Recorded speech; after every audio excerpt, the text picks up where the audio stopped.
PMT one day exam target में आपका स्वागत करता हूँ। आइए हम लोग आज फिजिक्स में मोशन पढ़ते हैं।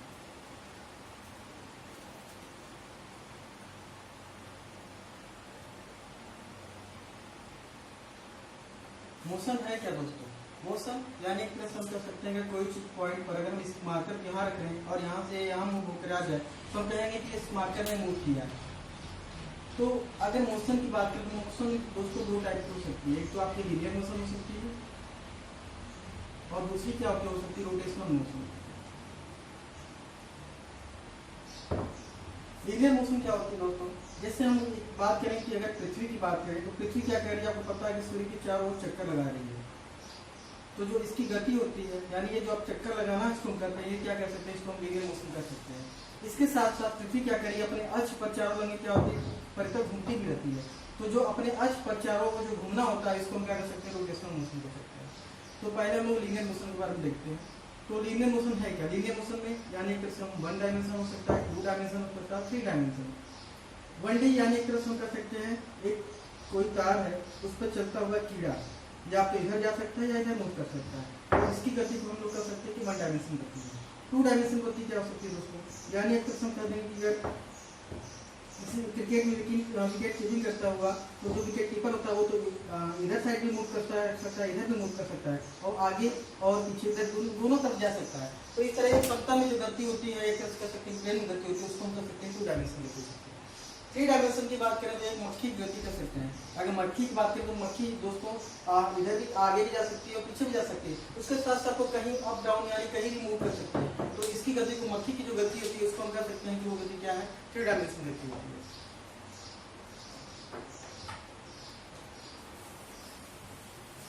आइए थोड़ा सा दूरी के बारे में देखते हैं, दूरी क्या है।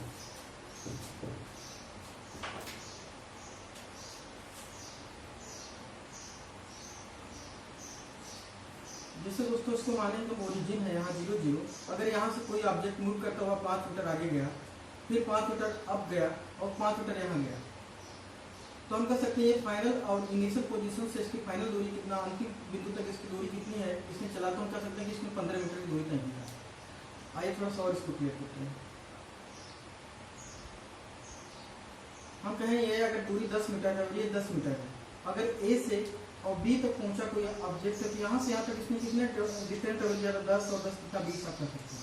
अगर हम कहें कि इसने यहाँ तक 5 मीटर चला, फिर 5 मीटर इधर मुड़ गया, फिर 5 मीटर इधर टर्न हो गया और 5 मीटर से इधर आया, तो अब हम कह सकते हैं इसने अंतिम और फाइनल बिंदु के बीच में इसकी दूरी कितनी है, तो अभी भी इसकी दूरी कितनी होगी, 20 मीटर ही होगी। अगर हम कहें फिर इसने यहाँ किया, फिर टर्न किया, फिर गया, फिर टर्न किया, 90 डिग्री पर दोस्तों टर्न करता हुआ जा रहा है। अगर जब तक ये 90 डिग्री पर टर्न करता जाएगा तब तक ये दूरी 20 मीटर ही रहेगी, ये नहीं चेंज होगी। लेकिन जो ये पीरियड यानी एक तरह से हम इस डायरेक्शन में इसके पीरियड जाएगा तब इसकी डिस्टेंस क्या हो जाएगी दोस्तों, चेंज हो जाएगी। अब इसकी दूरी क्या हो जाएगी, 10√2 हो जाएगी पाइथागोरस प्रमेय के अनुसार। आइए थोड़ा सा विस्थापन के बारे में बात करें।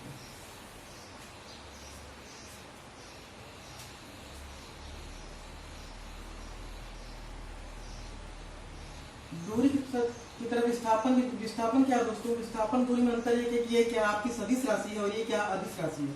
सदिश राशियों के लिए क्या होता है, इसके परिमाण के साथ साथ इनको दिशा की भी जरूरत होती है। जैसे हम बात करें अगर विस्थापन यस है तो इसको हम इस तरह से लिख सकते हैं एस और एस में, यानी इसका जो एक परिमाण है यानी कि कितना एक्चुअल वैल्यू है इसके साथ ये परिमाण इसकी बात करें, इसका क्या विस्थापन का ये परिमाण हो गया और ये क्या हो गया, इसकी दिशा हो गई। तो हमें इसके साथ साथ दिशा जैसे आइए और इसको थोड़ा सा और क्लियर करते हैं।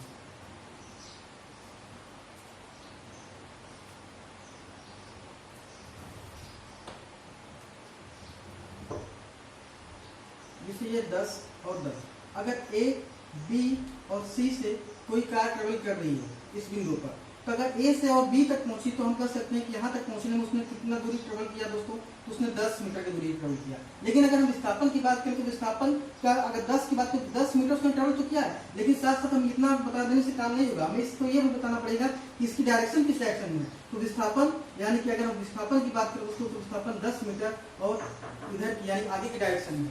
अगर हम बात कर रहे हैं सी पर, तो सी पर अगर हम बात करें तो विस्थापन कितना दोस्तों, तो सी पर आपका विस्थापन क्या हो जाएगा 20 मीटर और दूरी भी 20 मीटर है। लेकिन ये दूरी का जो आपका विस्थापन का परिमाण वो क्या 20 मीटर है, लेकिन डायरेक्शन उसकी की डायरेक्शन में। लेकिन अगर फिर वो वापस अगर ये इधर की तरफ मूव करता हुआ जा रहा है तो बी पर पहुंचता है, तो बी पर दोस्तों क्या हो जाएगी, दूरी कितनी हो जाएगी, दूरी जो बी पर हो जाएगी 10 और वापस 10 आने लगेगा, यानी कि 30 मीटर हो जाएगी दोस्तों। और विस्थापन क्या हो जाएगा, विस्थापन यानी कि शॉर्टेस्ट डिस्टेंस होती है, यानी कि अभी कितना है 10 मीटर है फाइनल और अंतिम बिंदु, यानी कि यहाँ से उसने शुरुआत किया और जहाँ ये अभी पहुंचा है, यहाँ से यहाँ तक बीच दूरी कितना 10 मीटर है, तो विस्थापन कितना है दोस्तों 10 मीटर। और इसका डायरेक्शन क्या हुआ, अब ये चेंज हो गया ए पर, फिर अगर ये पहुंच जाता है तो दूरी यहाँ हम बात करें दूरी इसने कितना ट्रेवल किया दोस्तों, तो दूरी ए पर पहुंचने पर इसने कितना किया 40 मीटर ट्रेवल किया है। लेकिन अगर हम बात करें यहाँ विस्थापन की, तो विस्थापन दोस्तों कितना हो जाएगा, यहीं पर जहाँ स्टार्ट किया था जर्नी वहीं वापस आ गया, तो इन दोनों के बीच में शॉर्टेज डिस्टेंस कितनी है दोस्तों, यहाँ 0 मीटर है, तो यानी कर सकते यहाँ कर सकते विस्थापन क्या है 0 मीटर है। इसको और एक समझना चाहते हैं तो आइए देख लेते, जैसे मान लीजिए कोई पहाड़ी पर कोई लड़का खड़ा है, यहाँ से किसने आपका पत्थर ऊपर से उछाला, तो अगर ये ए पर पहुंचा है, ए पर भी वापस यहाँ आपका यहाँ आ गया धरातल कहीं गिरा, तो अगर ये ए है, ये पॉइंट ये बी है, ये आपका पॉइंट सी है और ये आपका डी है, तो यहाँ अगर मान लीजिए इसने पहुंचने में 10 और यहाँ से आने पर 10 मीटर, यहाँ पर मान लीजिए 20 मीटर है, तो हम ये कहेंगे कि यहाँ से यहाँ तक बी पे पहुंचने पर इसने कितना दूरी ट्रेवल किया दोस्तों, तो दूरी इसने 10 मीटर ट्रेवल किया है। लेकिन विस्थापन की बात करें तो विस्थापन का जो परिमाण है वो भी 10 है, लेकिन उसकी डायरेक्शन क्या है, अप साइड है, यानी यहाँ कितना है आपका जो भी डायरेक्शन, यहाँ विस्थापन कितना 10 मीटर अपवर्ड की डायरेक्शन। लेकिन यहाँ अगर बात करें सी पर, तो यहाँ क्या विस्थापन की डायरेक्शन इधर है और ये आपका दूरी कितना ट्रेवल किया 20 मीटर। यही सेम अगर हम बात करते हैं यहाँ, यानी यहाँ से यहाँ तक यहाँ गया तो वहीं वापस आ गया, लेकिन अगर हम बात करें यहाँ विस्थापन कितना है, दूरी सॉरी दोस्तों यहाँ दूरी कितना हो जाएगा 20 मीटर हो जाएगी, लेकिन विस्थापन की बात करें तो विस्थापन कितना 0। अगर फिर वापस यहाँ नीचे डी पर आया, तो डी पर यानी इन दोनों के बीच में जो शॉर्टेज डिस्टेंस कितना दोस्तों 20 मीटर है, तो अगर हम ये बात करें जो विस्थापन है वो कितना है 20 मीटर और नीचे की तरफ है। लेकिन दूरी की बात करें दोस्तों, तो दूरी जो है वो कितनी है आपका 10 और 20 और 20 कितना होगा 40 मीटर। नो डाउट आप लोग को दूरी और विस्थापन तो समझ में आ गया होगा। आइए थोड़ा सा आगे देखते हैं चाल के बारे में।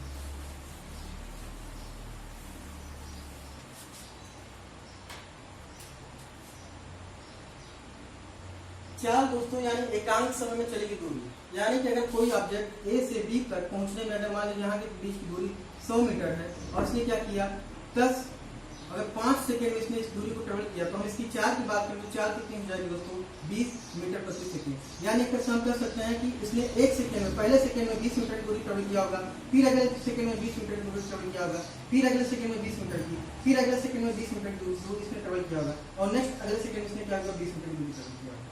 तो हम इसे एक चाल एक तरह से बताते हैं कि एकांक समय यानी एक सेकेंड में इसने 20 मीटर की दूरी किया और अगले सेकेंड में इसने 20 मीटर की दूरी किया। आइए थोड़ा सा वेलोसिटी के बारे में भी जानते हैं।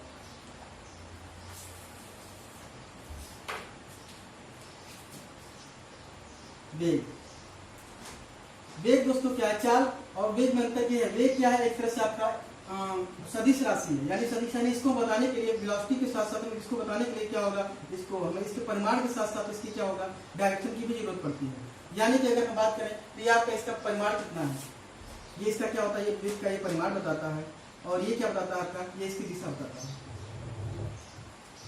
आइए देखते हैं थोड़ा सा, जैसे मान लीजिए एक सर्कुलर पाथ है, अगर यहाँ से कोई मूव करता हुआ ऑब्जेक्ट है, तो अगर ये 5 मीटर प्रति सेकेंड की रफ्तार से यहाँ से चला और यहाँ भी इसकी रफ्तार क्या है 5 मीटर प्रति सेकेंड है और यहाँ भी इसकी रफ्तार क्या है 5 मीटर सेकेंड है और यहाँ भी क्या है इसकी रफ्तार 5 मीटर प्रति सेकेंड है, तो हम यहाँ बात करें तो इस डायरेक्शन में जो इसकी होगी, यहाँ अगर हम बात करें इसकी स्पीड तो यह क्या 5 मीटर प्रति सेकेंड है, लेकिन वेलोसिटी की बात करें तो वेलोसिटी क्या हो जाएगा इस डायरेक्शन में। अगर हम ये क्या यानी कि जो इसकी टेंजेंशियल पोजीशन, तो यहाँ बात करें तो यहाँ स्पीड क्या है दोस्तों 5 मीटर प्रति सेकेंड है और यहाँ आपकी जो वेलोसिटी क्या है वो क्या है इस डायरेक्शन में, यानी 5 मीटर प्रति सेकेंड और नीचे की डायरेक्शन क्या है इसका वेलोसिटी।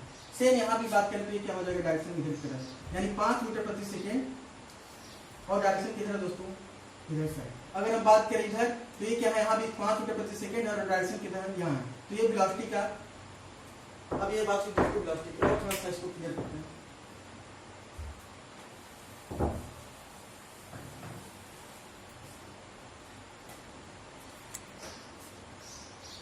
आइए दोस्तों एक समान चाल और असमान चाल के बारे में, यूनिफॉर्म एंड नॉन यूनिफॉर्म के बारे में देखते हैं। एक समान चाल दोस्तों ये होगी जैसे कि मान लीजिए कोई ऑब्जेक्ट ए से बी एक सेकेंड में मान लीजिए इसमें 5 मीटर प्रति सेकेंड की रफ्तार से जा रहा है, फिर अगला बी से सी में भी इसकी रफ्तार क्या होगी 5 मीटर प्रति सेकेंड,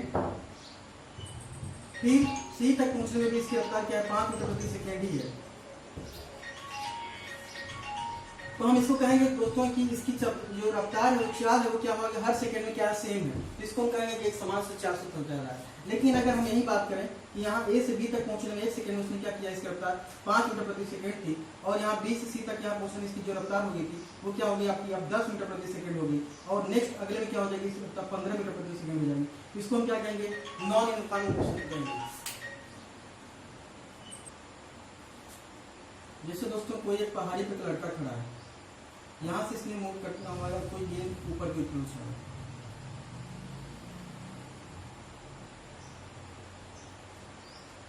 अगर ये तक माने कि यहाँ इसकी रफ्तार 5 मीटर प्रति सेकंड है, यहाँ बी पर पहुंचा, यहाँ भी रफ्तार इसकी 5 मीटर प्रति सेकंड है।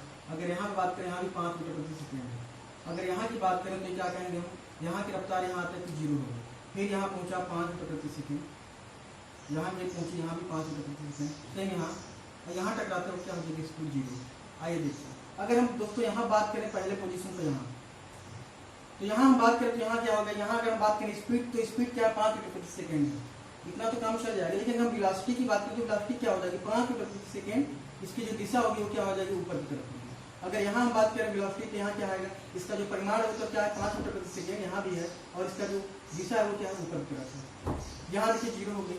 अगर यहाँ की बात करें तो यहाँ देखिए वेलोसिटी की, अगर ये आपके स्पीड की बात करें तो स्पीड क्या होगा, 5 मीटर प्रति सेकंड है, लेकिन इसकी जो वेलोसिटी की बात करें तो इसकी डायरेक्शन क्या होगा, नीचे की तरफ है। अगर यहाँ बात करें तो ये देखिए इसकी डायरेक्शन क्या है, नीचे की तरफ है, यानी वेलोसिटी क्या है, डायरेक्शन क्या है, नीचे की तरफ ये बता रहा है। यानी वेलोसिटी के रूप में जब ये दर्शाना होगा तो उसके लिए हम क्या की जरूरत पड़ेगी, इसके साथ इसका जो वेलोसिटी का परिमाण है और परिमाण के साथ साथ क्या होगा, हमें दिशा की जरूरत पड़ेगी।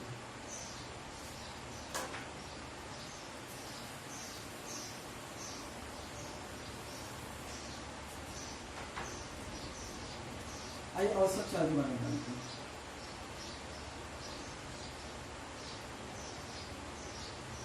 औसत चाल दोस्तों क्या होता है, कुल दूरी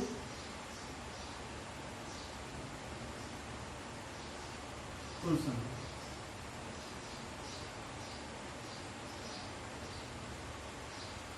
अगर कोई ऑब्जेक्ट 1 सेकेंड में x डिस्टेंस चल रहा है, अगले 1 सेकेंड में इसने y डिस्टेंस चला है, तो हम यहाँ की अगर हम औसत चाल की बात करेंगे दोस्तों, उसने कितना किया, तो x plus Y divided by 2, यानी कुल समय कितना हुआ, अगला 1 सेकेंड, अगला 1 सेकेंड, यानी पूरा जो समय हो गया वो क्या 2 सेकेंड हो गया। तो औसत चाल की बात करेंगे दोस्तों तो x प्लस वाई बाई 2 हो जाएगा। आइए इसको थोड़ा सा और क्लियर करें।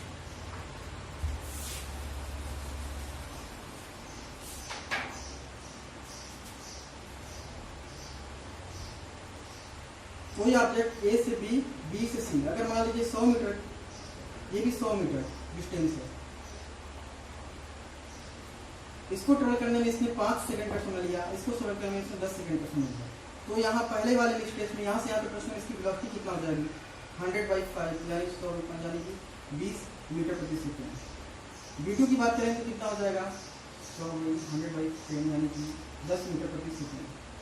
बी एवरेज की बात करें तो कितना हो जाएगा दोस्तों, कुल दूरी 200 मीटर और कुल समय कितना हो जाएगा, 15, यानी कि अगर हम बात करें तो 200/50, 5 से काट सकते हैं इसको,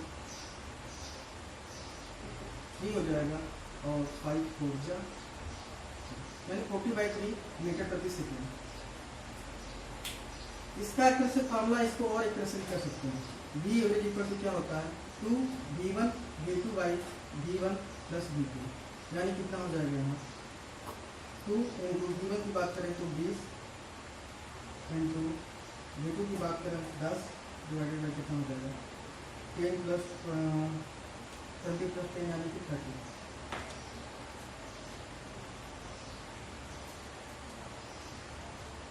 जीरो से जीरो कैंसिल आउट हो जाएगा, यानी आ जाएगा 40/3 मीटर प्रति सेकंड। इससे भी देखेंगे ये सेम आपकी जो वैल्यू आई सेम है, यानी इस फॉर्मूला यूज करके भी हम निकाल सकते हैं जब क्या हो, डिस्टेंस सेम हो। आइए एक और कंडीशन देखते हैं, जब समय सेम है, यानी इसने अगर 10 सेकेंड में, पहले 10 सेकेंड में इसने 50 मीटर चला और अगले 10 सेकेंड में इसने क्या किया 80 मीटर चला, 60 मीटर का लेसन, अगर अगले सेकंड में 60 मीटर चला, तब देखते हैं दूरी कितनी आई। तब v1 की बात करें तो कितना हो जाएगा 50/10 यानी कि 5 मीटर प्रति सेकेंड। अगले में V2 क्या हो जाएगा आपका 60/10 यानी 6 मीटर प्रति सेकेंड। और V एवरेज की बात करेंगे दोस्तों तो कितना हो जाएगा, पूरा दूरी कितना हो जाएगा 110 डिवाइडेड टाइम कितना हो जाएगा 20 सेकेंड यानी कि 11/2 मीटर प्रति सेकेंड। आइए इस फार्मूला करके यूज करके देखें ये आंसर आ रहा है कि नहीं। 2 इंटू V1 की वैल्यू कितना होगी 5 इंटू V2 की वैल्यू 6 डिवाइडेड बाई क्या होगा 5 + 6 क्या होगा 11। यानी आप देख रहे हैं कि यहाँ आपका 2 है यहाँ, यानी ये वैल्यू सेम नहीं आ रही। तो दोस्तों ये फार्मूला किसके लिए अप्लाई होगा, जब डिस्टेंस सेम होगी। और यहाँ जब समय देख रहे हैं यहाँ डिस्टेंस सेम नहीं है, यहाँ समय सेम है। जब समय सेम रहेगा तो V एवरेज की वैल्यू क्या हो जाएगी आपका V1 + V2/2 यानी फाइनल वेलोसिटी और इनिशियल वेलोसिटी का सम और डिवाइडेड बाई 2। यानी देख सकते हैं आप 5 + 6/2 यानी 11/2 मीटर प्रति सेकेंड। आपका जो बात करें यहाँ तो ये आपका स्पीड जो है यहाँ कितना आ रहा है 11/2 मीटर प्रति सेकेंड। ये आपके तो दोस्तों आज के लिए बस इतना ही रखते हैं, बातचीत करेंगे।